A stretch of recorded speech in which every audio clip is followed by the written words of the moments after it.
आज के दिन पीटीआई लावारिस, सियासी तौर पे यतीम और उसकी कमर सियासी तौर पे टूट गई है। अब आपको इमरान खान साहब गोले गंडे की तरह ठंडे, अलग अलग रंग के शरबत मिठास से भरे हुए मिलेंगे। उनके केपीके के सीएम जो बाल हिला हिला के मुल्क पे चढ़ाई की बात कर रहे थे, वो भी बर्फ का हिस्सा गोला बन जाएंगे। वो भी रंगीन गोला हरे रंग का मीठा शरबत देंगे। उमर अयूब साहब नंबर 1 एंकर खातून, 3 मेल एंकर, वीलॉगर ब्लॉगर जो गलत को भी सही कह रहे थे, और बैरून मुल्क इन सबका बंदोबस्त भी हो गया। लेकिन 9 मई का वाकया जो नया दावा है उसमें 100% फैज हमीद, बानी पीटीआई और दीगर। अरशद शरीफ का केस अल्हम्दुलिल्लाह खुलेगा, वो भी कौम के सामने आने वाला, शहीद का खून है। धरनों के दौरान धरनों की वजह और धरनों के दौरान उनको इमरान खान साहब को जो फोन कर रहे थे, जो आज मुल्क के बाप बने हुए हैं, उनको बड़ा क्लियर एंड लाउड मैसेज चला गया, जो खुद अपने आप को फरिश्ता साबित कर रहे हैं, जुर्मों के अंदर गिरे हुए, शराब कबाबी भी है, शराबी भी है, रिश्वतखोर भी है, जाली डिग्रियां भी हैं, अपने बच्चों के कत्लों को भी छुपा रहे हैं, वो आज फरिश्ते बने हैं। और उनका एहतसाब भी, उन बौनों का एहतसाब भी होगा। तो अगर इतना बड़ा बुत पाकिस्तान में 75 साल की तारीख में जो नहीं हुआ वो गिर गया है, तो ये क्रेडिट तो आपको आर्मी चीफ को देना पड़ेगा, जनरल आसिम मुनीर साहब को, कि उन्होंने साबित कर दिया कि पाकिस्तान पहले है। तो पाकिस्तान पहले में अगर उन्होंने कहा कि पाकिस्तान है तो मेरा इदारा है, तो वो अगर ये कर सकते हैं प्रेसिडेंट, और ये डीजीआईएसआई आम डीजीआईएसआई नहीं है, मतलब डीजीआईएसआई खुद एक बड़ी चीज होता है पावर के पैवर में, लेकिन फैज हमीद डीजीआईएसआई, तो अब तो वो होने जा रहा है जो पाकिस्तान की तकदीर, प्रोडक्टिविटी, प्रोग्रेसिवनेस को रोक नहीं सकता कोई भी। और बानी पीटीआई समेत सब 9 मई के शिकंजे के अंदर क्लियरली अनडाउटेडली फंस गए। और फैज हमीद के साथ ये पूरा गैंग है, वो अकेला नहीं है, ये गैंग है जिसमें मुनाफिक लोग भी हैं, लीडरशिप भी है, पीटीआई भी है, बानी भी है, नेतूत भी है, और जो इनके कंधों पर चढ़ के पाकिस्तान के बाप बने हुए उनका भी वक्त करीब आ गया। तो एक दफा छटेगा, ये सारी पार्टियां इलाकाई और सूबाई हो जाएंगी। तो मेरे लिए तो आज पाकिस्तान के लिए बहुत इंपॉर्टेंट और जश्न मनाने का दिन है कि हमें एक ऐसा चीफ मिल गया है जो पाकिस्तान SIFC लेके लीड नहीं कर रहा, पाकिस्तान को फ्रंट से लेके लीड कर रहा है। और इसके बीच में जो आएगा उसका मलिया मेड कर दिया जाएगा, बुलडोजर चला दिया जाएगा, स्पाइस वाला जो ऊपर भी खड्डा करेगा और नीचे भी खड्डा करेगा। इसमें क्लैरिटी रखें। तो फैसल वाडा साहब, जिस तरह से आप बात कर रहे हैं उससे ये लग रहा है कि आने वाले दिनों में मजीद भी कोई इंपॉर्टेंट डिसीजंस हो सकते हैं। ये भी आप देख रहे हैं आने वाले दिनों में बानी पीटीआई का भी 9 मई का जो मिलिट्री ट्रायल हो सकता है, जो मामला चल रहे हैं इस हवाले से। 100% इसमें आपको शुक्का शुबायत की गुंजाइश बहुत कम है। फिट हो गया है पूरा सेटअप, सिस्टम, प्रोपेगेंडा कैंपेन, मुल्क के साथ बगावत करने का, मुल्क के साथ साजिश करने का, इदारों का साजिश करने का, अदलिया के साथ गेम करने का, क्या कहते हैं, मलाइन करने का, इदारों को नुकसान पहुंचाने का, जमहूरियत को नुकसान पहुंचाने का, सियासत को नुकसान पहुंचाने का, पाकिस्तानियों को नुकसान पहुंचाने का, इंटरनेशनल लॉज के अंदर नुकसान पहुंचाने का सारा शिकंजा गिरफ्त में आ गया है और बिल्कुल खींच दिया गया उसका लीवर।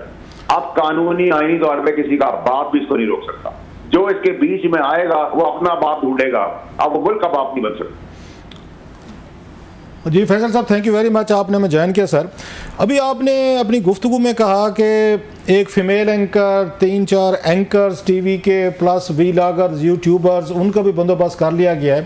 कोई ज़रा बताएंगे कि इस बंदोबस्त से क्या मुराद है सर? कोई किस तरह का बंदोबस्त किया कानूनी तौर पर लॉ पास हो रहा है और उसके लिए अपॉइंटमेंट जो है एक्सपर्ट्स की वो हो चुकी हैं, वो शिकंजा घेरा तंग कर दिया गया है। अब आपको बहुत जगहों पे शहद और दूध और गोला गंडा, बस ये याद रखना है आपने, जो हमारे दोस्त ममालिक, जो तरक्की याफ्ता ममालिक है, जैसे दुबई है, सऊदी अरेबिया है, इनकी खूबसूरती क्या है तरक्की की, ये अपने मुल्क में बैठ के कह रहे हैं कि हम पाकिस्तानी फौज को बदनाम नहीं होने देंगे। तो हमारे लिए शर्म का मुकाम है कि हमारा दोस्त मुल्क की बात करें और अपनी तरक्की के अंदर वो अपने मुल्क को बदनाम नहीं होने देते। हमारे मुल्क के अंदर हम अपने मुल्क के दुश्मन भी और बदनाम भी कर रहे हैं, क्योंकि एक टोला है, एक गैंग है, गैंग ऑफ 20-25 पीपल, ये कई जिस्म में जान एक है। अब आपको जो मैंने बार बार मैं आपको कह रहा हूं कि 9 मई अरशद शरीफ कत्ल केस, इमरान खान के प्यारे हमदर्द लाडले जिन्होंने फायरिंग की, वो इकॉनमी में नुकसान, इदारे को नुकसान और मुल्क के खिलाफ साजिश, अब अल्लाह मियां बचा सकता है। अच्छा, कानूनी तौर पे नहीं बच सकते। ये पार्टी 100 बढ़कर इलाकाई सूबाई पार्टी बच जाएगी जैसे बाकी पार्टियां अगले इलेक्शन। कोई नाम बताना मतलब नहीं है कि अभी की जो पार्टी है, अभी जो सारी पॉलिटिकल पार्टियां हैं, रऊफ साहब, इसका कोई मतलब नहीं है कि वो दूध की धुली नहीं है, लेकिन उनको भी एक अलार्म बेल हो गई है कि हद में रह के, औकात में रह के पाकिस्तान के लिए सियासत करो, अपने बाप का मुल्क समझ के ना चलाओ। अब ये फैमिली कॉर्पोरेशन जो बनाई हुई थी ना, हर बंदा इधर खींच रहा था, उधर खींच रहा था। मैंने आप ही के शो में कहा था, आप भी मुझे सवाल कर रहे थे कि रिजर्व सीट के अंदर पहले नेशनल असेंबली आएगी, फिर सेनेट आएगा, फिर प्रेसिडेंट आएगा। आपने मुझसे पूछा था कैसे होगा ये, मैंने कहा सर होगा, वही हुआ। बाकी पेशेंट हुआ अभी ठीक निकले, अल्लाह ने इज्जत रखी। ये भी ठीक है, जो आगे दावे कर रहा हूँ वो भी आपको ऐसी मिलेगी। अच्छा, कोई बताएंगे वो फीमेल एंकर्स या 3 एंकर्स हाउस है, एवरीबॉडी विल बी इंटरेस्टिंग, उस पर क्यूरियस होंगे कि कौन है सर, कोई आपको पता है इसका मतलब? आपके पास अगर नंबर्स हैं 1 2 3 4 हैं तो आपको तो पता होगा सर कौन है ये। हमारे टीवी चैनल्स के हैं, हमारे कोई प्राइम टाइम शो के हैं, या क्या उसमें है सर? जी जी जी जी जी बहुत टीवी चैनल के चैंपियन हैं, प्राइम टाइम के हैं, हवा का रुख देखते हैं, इधर भी खेल रहे थे उधर भी खेल रहे थे, लेकिन खेल उसी तरफ रहे थे। आप समझते नहीं, सहाफ़ी का एक एंकर का एक काम है, उसने सारी साइड्स देखनी है, आपकी बात भी करनी है, आपके मुखालिफ भी बात भी करनी है, हुकूमत की भी होगी, हुकूमत के मुखालफिन की भी होगी। That's what the society is, that's what the democracy is. आप सहाफत के अंदर मुझे क्रिटिसाइज कर सकते हैं, किसी की तारीफ कर सकते हैं, आप अपना ओपिनियन देते हैं, एनालिसिस देते हैं, लेकिन जासूसी एजेंट नहीं बन सकते।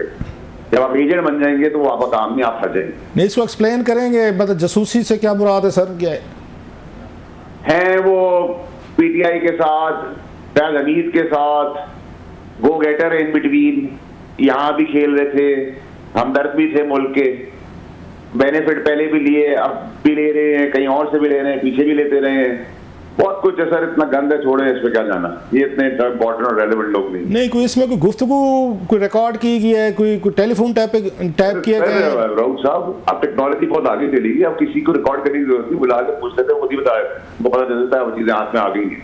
अच्छा, अब आप देखेंगे ना सर, अगले आने वाले हफ्तों में, महीनों में शीर और शक्कर की तरह, गोले गंडे की तरह आपको पीटीआई मिलेगी। जिस चीज से रोक रहा था, जिस चीज से बोल रहा था, जिस चीज का कह रहा था, वो फाइनली उस जगह तक आ गए और यू टर्न तो ले लिया है। अब आपको समझ नहीं आएगा कि ये हकीकत है, वो ख्वाब था, या वो हकीकत थी, ये ख्वाब था। लेकिन इस दौरान जो मुल्क के नए बाप बने हैं ना, उनको अब अपना बाप ढूंढना पड़ेगा।